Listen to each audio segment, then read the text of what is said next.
The Anchor Hawking Glass Corporation brings you Crime Photographer.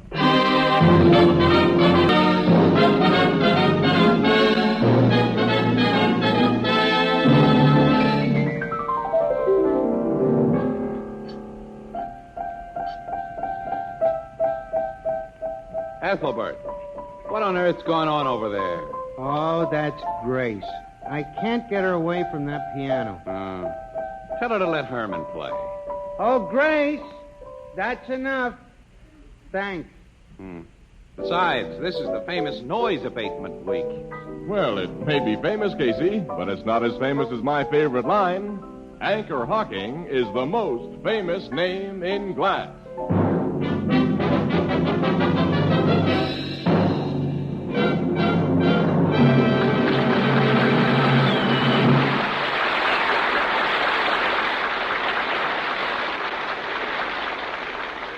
Good evening, ladies and gentlemen. This is Tony Marvin. Every week at this time, the Anchor Hawking Glass Corporation of Lancaster, Ohio, and its more than 10,000 employees bring you another adventure of Casey, crime photographer, ace cameraman who covers the crime news of a great city. Written by Alonzo Dean Cole, our adventure for tonight, King of the Apes.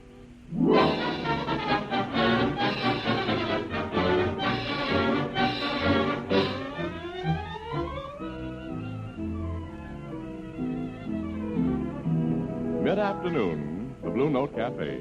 Leaning comfortably on the bar are Casey and Ann Williams. And behind the bar, its chief custodian, Ethelbert. You and Miss Williams are going to the circus tonight, huh, Casey? Yeah, we gotta go, pal. It's an assignment. Every year, Ethelbert, he's found an excuse to go to the circus. You think I like to go to the circus, honey? Well, if you don't, you'd better reserve yourself a chair in the old men's home. She's right, Casey. Any guy who can't enjoy the circus is slipping, and fast.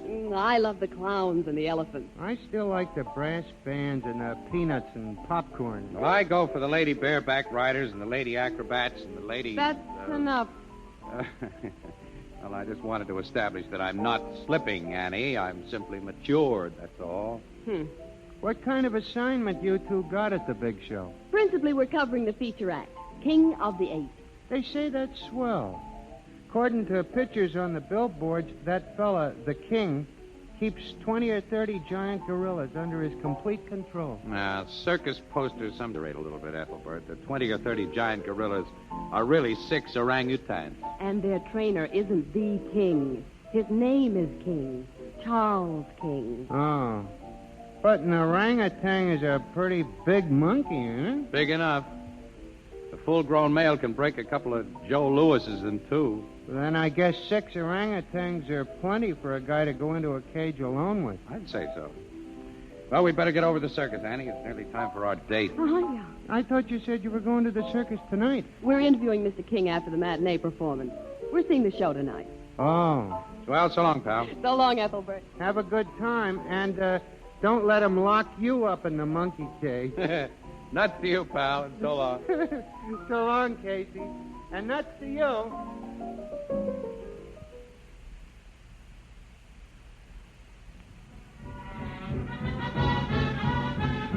King's dressing room is this way, Annie. The afternoon show is still going on. Casey, let's peek through those back curtains. Oh, no. Look, we'll see the whole thing from out front tonight, Annie. Besides, that's the wind-up you hear now, the grand finale. Oh, no, I guess it is.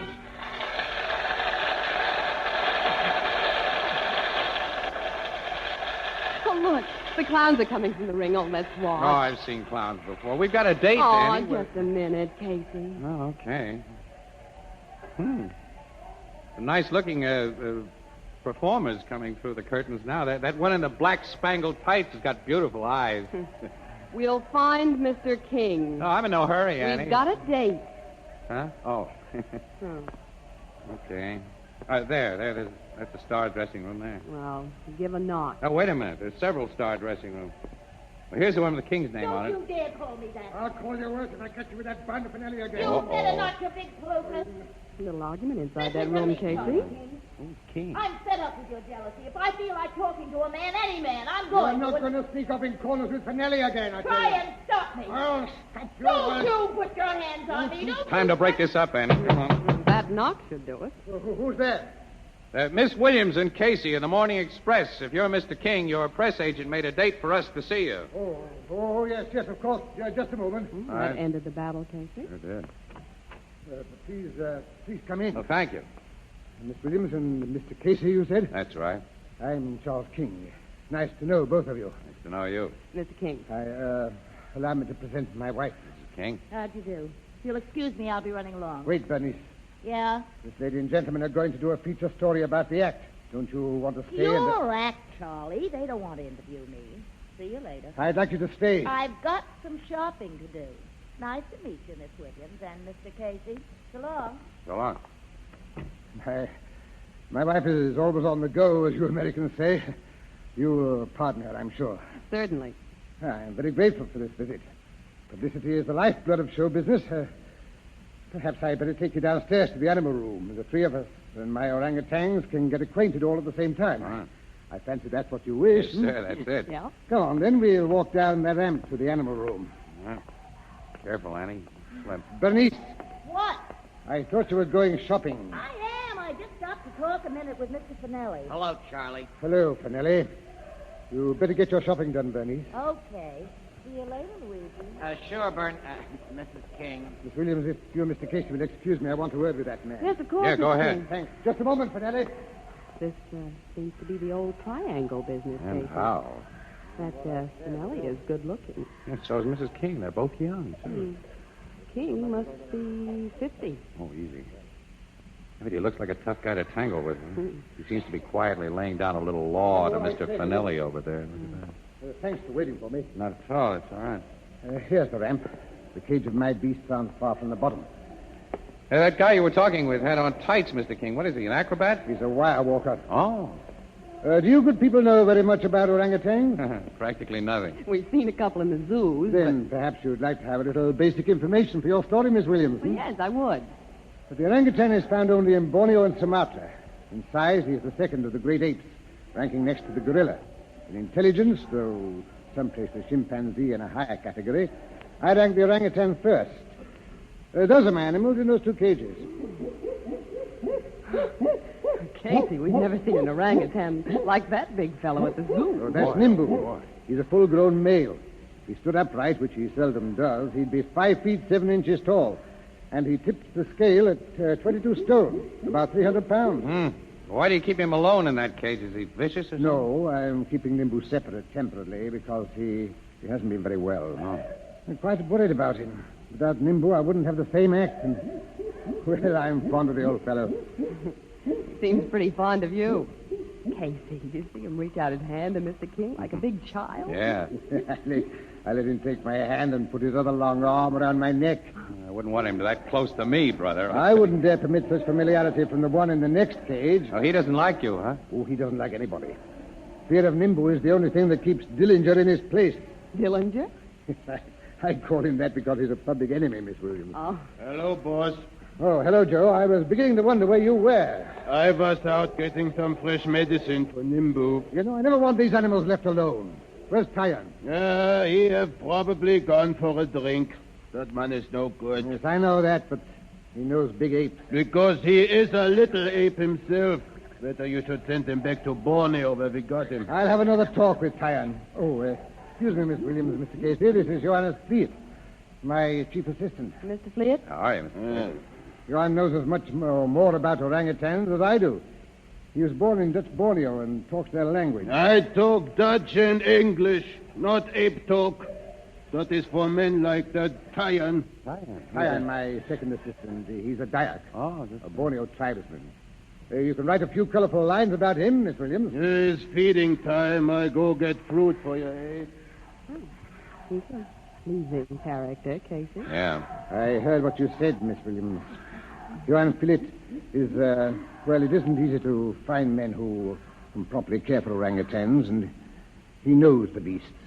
The same applies to Tyan, who is, as you Americans might say, another stinker. Hey, Batman. Oh, there he is. Joe says you were left to watch those animals, Tyan. Orangutan not go away when locked in cage. Diane, get thirsty. Go for get drink. You're always getting a drink, and I'd like you to... And if Diane don't be more good, you send him back chop quick to burn you. You don't do that, boss man. You need Diane. All right. Here's a fresh bottle of medicine. Give him some. Okay, boss man. First I tell him I going to do him good.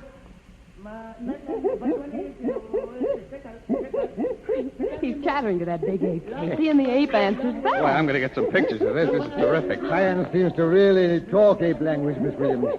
The Dax believe orangutans have a language, and that some men learn it.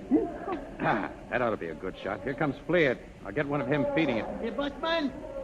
Limbo. He no look good in the eye, and his tongue very dry. He more sick than before. Better you should not have him work tonight. Jack's never so good without Nimbu, Joe. Never will it be so good if Nimbu die. Well, the two of you are right, I suppose. I shan't work him tonight. Oh, then Casey and I won't see him in your act. And I'm sorry, Miss Williams. You won't see him tonight.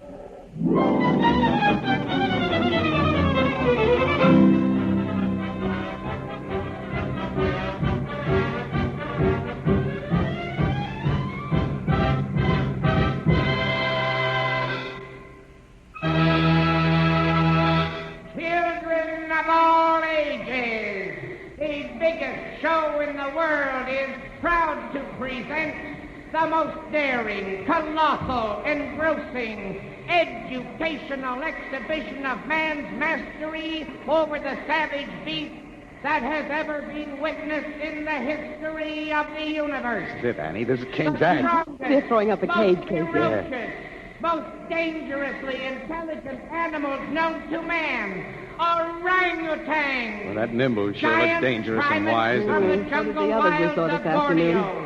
One man dares to enter the cage, alone and unarmed, and to bend them to his superior will. Ladies and gentlemen, the outstanding, unexcelled star attraction of the circus world, King of the Apes.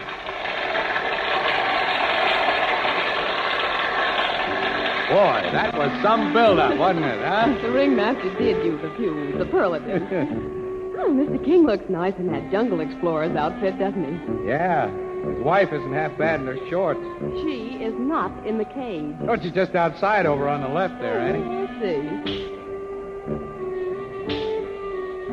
Look, Casey. They're letting the apes into the ring cage now from those wagons. Yeah, that Joe Fleet is superintending the job. I don't see Tyan. Oh, he's around somewhere, I imagine. Dillinger's coming into the cage now. Ooh, he's a mean-looking animal. I'm sorry we're not going to see Nimbu do his stuff. He's the real star of this act, you know. Yeah, and King depends on him. He told me he doesn't have to carry that big whip in the ring with him when Nimbo's there. Yeah, He's the boss. Look, Annie, look. The big monks are going to ride those tricycles. Look at that, Annie. I thought you didn't care for circuses. Well, it's part of my job to come here and take pictures, that's all. What was that? Funny cry, wasn't it? Animal or something, I guess. Casey, those big apes stopped riding in that car. Yeah. King can't get them to start again. Seem to be listening. There it goes again. Hey, look at Dillinger. He's grabbed Mr. King. He's killing him. He's got him on the throat, Annie. Annie, I'm going to shoot some pictures of this. That cry we heard, Annie. I've got a hunch this wasn't any accident.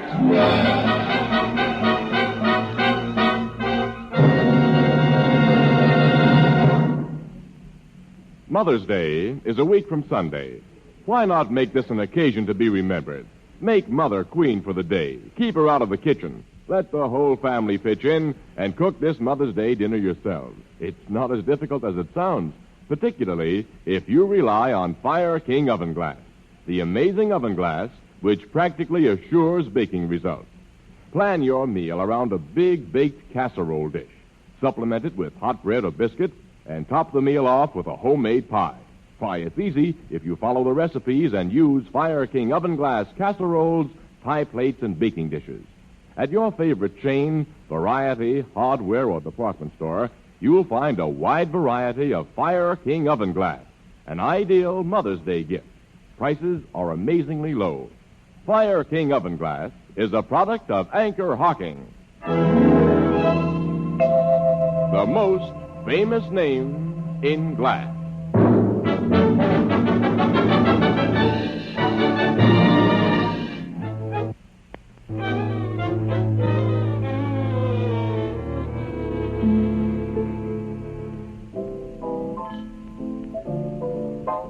Mr. King of the Apes was buried this morning, huh, Casey? That's right, Ethelbert, yeah. Miss Williams and I just came from his funeral. I suppose the circus folks gave him a big send-off. They did.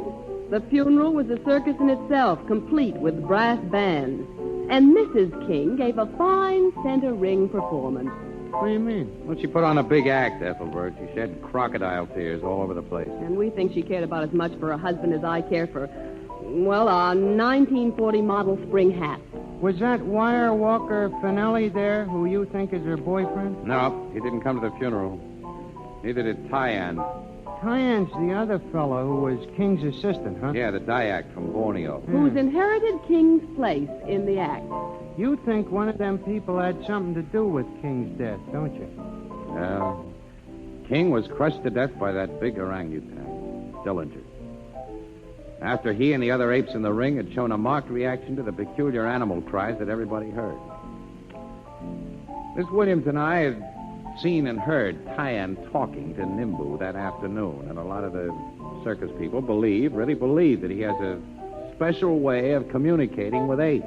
And fantastic as it may seem, Ethelbert, those cries made by Tyann could have instructed Dillinger to turn on his master. Well, it isn't fantastic at all, Annie. Not a bit. Dogs, horses, and lots of animals instinctively react to certain sounds, don't they? Oh, sure. It ain't hard to teach a pooch to sick 'em. Well, that's right. He wasn't seen by anybody when them cries were heard, was he? Tyann, I mean. But according to his story, he'd had a few drinks too many and was sleeping them off in the animal's feed room. Another thing, Ethelbert, an expert from the zoo has examined Nimbu, and he says the big ape wasn't naturally sick. He'd been doped. Nimbu was the boss monk, and he liked King. He had to be taken out of the act before Tyann could do anything with Dillinger. What are the cops doing about all this? Nothing. Nothing they can do. There's no way of proving that those cries had anything to do with King's death. So it goes down in the books as, what do they call it, accident, incident to a hazardous profession, and that's that. And we can't even hint at our suspicions in the paper, Ethelbert, without letting the Express in for a libel suit. Yeah, but in my book, Tyann caused the death of Charles King, and I think Mrs. King put him up to it. She's now free to play around with Finelli. And Mrs. King owns the act since her husband's death. I'm sure that she, Finelli, and Tyann were together in this thing, and I... Excuse me, there's the bar. Go ahead, fella, go ahead. Hello, Blue Note Cafe, Ethelbert speaking. Yeah, just a minute. Your city editor, Casey. Oh, give me it. Here. Hello, Burke. Yes, I'm here again. What? What happened at the Hippodrome? Hippodrome? That's where the circus is. Tell me that again, Burke. We'll get over there right away. So long. What is it, Casey? Finelli has been murdered. Finelli? And Tyann has been arrested for the killing. Casey. Annie, this doesn't add up. It just doesn't add up at all.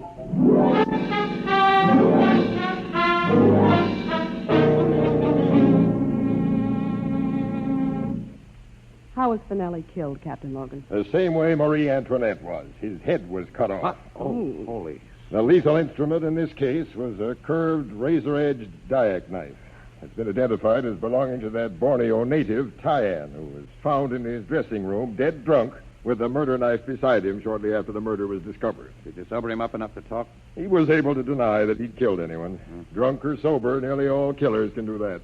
Yeah, but why should he have killed Finelli, though, huh? Well, the guy's only one generation out of the jungle, and he was drunk. That's two reasons. Yeah, well, wait a minute, though, Logan. Tyann had just landed himself a sweet job. He'd become the big shot in a big feature act owned by Mrs. King. Oh, why should he pitch his big chance away in his life besides by killing her boyfriend? That doesn't add up. Look, this Tyann is a semi-savage from Borneo. He was lit to the skylight. Well, the murder weapon belonged to him, and we found it beside him.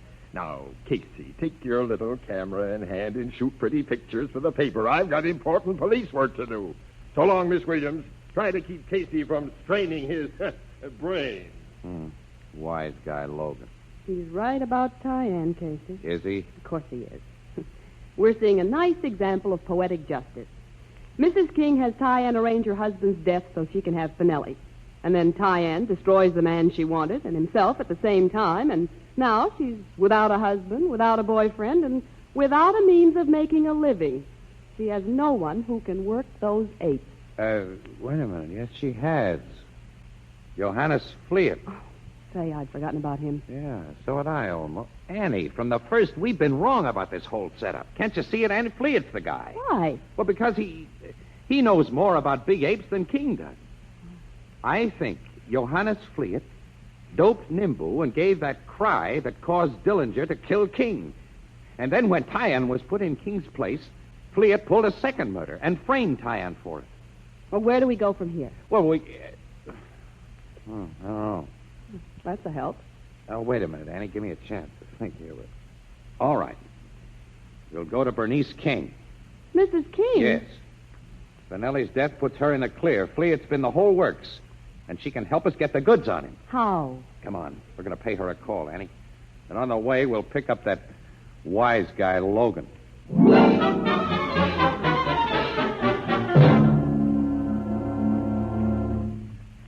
I think you're right, Mr. Casey. Thanks. You're more easily sold than I am, Mrs. King. I think he's altogether wrong. You would, Logan. Whether he's right or wrong, Captain, I'll take any chance to get the man who may have caused my husband's death. You've been frank with me, Mr. Casey. You think I was in love with Luigi Finelli. I wasn't. If I looked twice at any man, he'd begin to spy on me, question me. With Finelli, I was deliberately trying to pay him off for the unhappiness his jealousy had caused me. Miss Williams, another woman would realize how I felt what I was doing. Oh, I do realize, Mrs. King. Now Charlie's gone. If I could only bring him back, he could be jealous. He could beat me, anything. We're very sorry, Mrs. King. I won't cry anymore. What do you want me to do, Mr. Casey? Well, first, I want you to give Dillinger some of the same harmless dope we think was fed to Nimbu. So Fleet will think that he's sick, and we'll have to stay with him tonight. I don't get it, Casey. No, neither do I. Well, there's more than one way to trip up a murderer. Now, tonight, Mrs. King, you will go to the animal room and talk with Fleet. Logan and I will be hidden behind the cages. Now, here's what I want you to say. There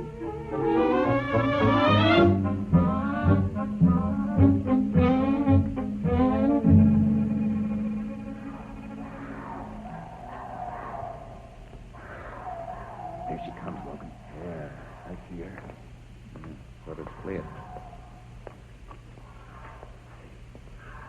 What are you doing here so late, Mrs. King? I've come to talk to you, Joe. About Dillinger? Well, if you're worried about that orangutan, I'm taking good care of him. I'm sure you are. You figure he and all my other orangs belong to you now, and you've become king of the apes. That's right. You can't work them in the ring. I imagine you expect an increase in pay. I wasn't going to rush you on this, Mrs. King, but since you bring the matter up, suppose we make it from now on. I take all the money from the act and pay you 10% of the net. You want 90%, huh? Well, is that not fair enough for an indispensable man? Joe, you're going to work for me in your new job for less money. Are you crazy? You see, if you don't accept my terms, I'm going to tell the police some things I know. What do you mean? I know who really killed Finelli and my husband. How you know that, Mrs. King? I was here last night when Finelli was killed. I saw something. If you was here last night and saw something, why didn't you tell the cops? I got a better idea. I'm a businesswoman, Joe. It occurred to me that you'd work very cheap in order to escape the electric chair. Mrs. King, you did a very foolish thing in coming here tonight. Why? The police will think you was worried about poor sick Dillinger. You was foolish enough to enter his cage while I was out of the room. What are you talking about? I'm putting you in his cage. Dillinger will do the rest, as he did to your husband. Let me go! go. Oh, no. As I kill your husband, as I kill Finelli, now I kill you. That does it, Logan. Pick him up, please. Oh, cops. Pick him up and let go of that woman. Oh, so this was all a trick. Let go of Mrs. King, I I say. washed you up, Joe. No, cops. To get me, you got to shoot through this woman. But I got the gun, too. Captain Logan, he's holding You can't get out of here, Fleet. Look, I got my gun at this woman's back. If I do not go free, she dies. You kill me, Captain. Got us, Logan. All of you, stand over by the wall. All right. Now, Mrs. King, we go. You'll never get away with this. I take my chances on that. Now walk in front of me. Past these cages. And slow, Mrs. King. I will. That big H got him by the throat. Got too close to that cage. Come on, help me pull him away from that orang, Casey. All right. Wait, he's dropped it, Logan. Look, his neck is broken. He's dead. Nimble, he saved my life. Take it easy, Mrs. King. You're safe now. Huh. I guess Annie was right. I guess there is poetic justice.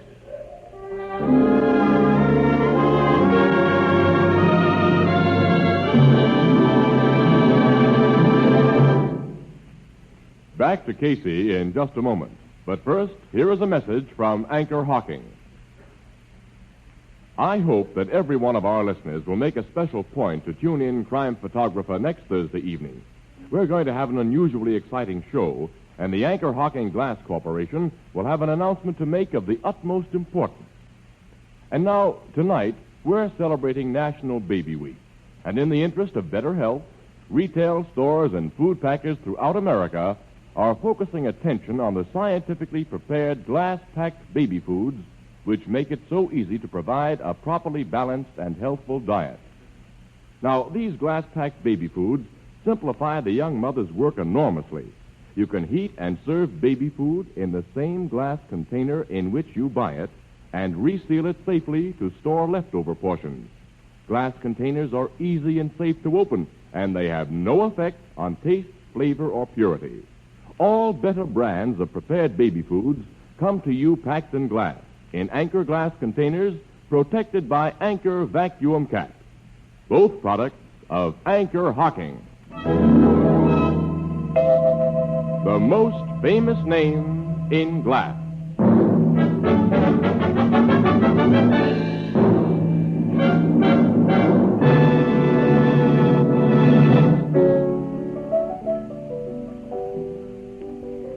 I suppose they've let that little guy Tyan out of jail now, huh, Miss Williams? Yes, Ethelbert, after Captain Logan gave him a long talk about the electric chair he'd been so close to. Yeah, it made such an impression on Tyan that he took the pledge never to drink again. And he'll be back in the act as King of the Apes tonight. And Casey and I are going to the circus again tonight to watch him work with Nimbu. Hey, as a matter of fact, the performance will start in half an hour, Annie. We'd better get over there, huh? The ape act don't go on till late, does it? Almost at the end of the show, Ethelbert. But you're going to see the whole show again? That's Casey's idea. Well, there's a lady acrobat I want to look at again, Anne. She has such beautiful eyes.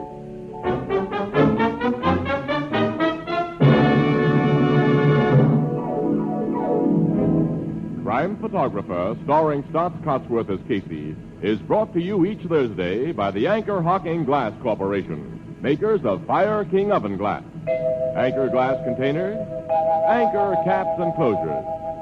All products of Anchor Hocking, the most famous name in glass.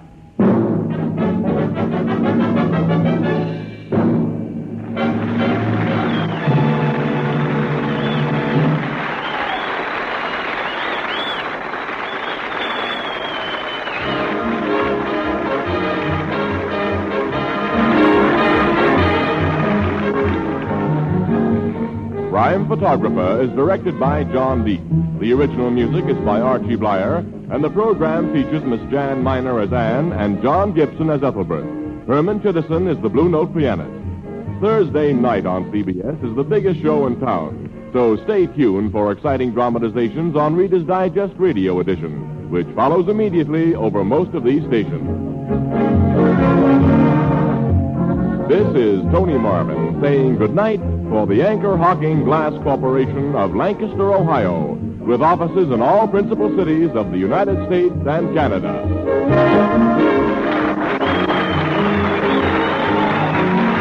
This is CBS, the Columbia Broadcasting System.